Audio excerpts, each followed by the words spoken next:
Now that you have a basic idea about how memory works, I'm going to show you what primitives in Java look like in actual code. So, let's start with the smallest of all the primitives, the byte. Bytes have a default value of 0, and they kind of look like this. Again, just 8 different switches all set to off. So this would be an 8-bit word size underneath the hood. The next one is short.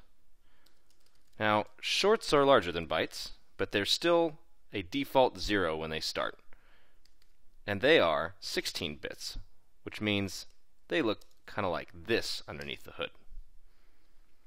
The next is probably the most common one we use as Java programmers. It's an int. I'm using short for integer. It also starts at 0, only it uses up 32 bits.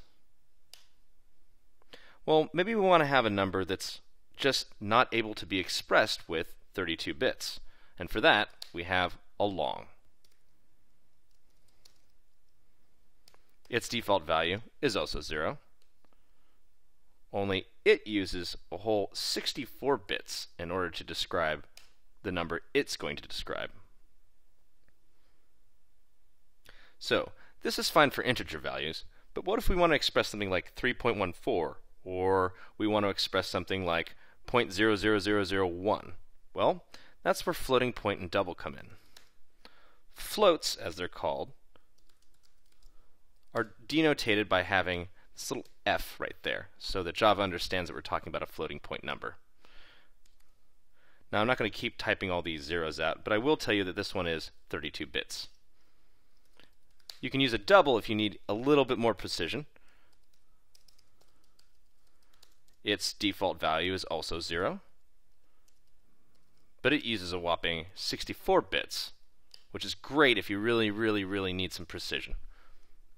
Okay, so those are kind of all the number primitives, but there's still the char primitive.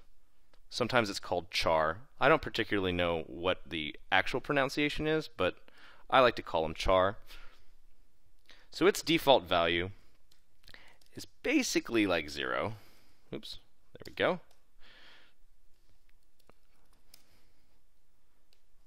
My char equals that.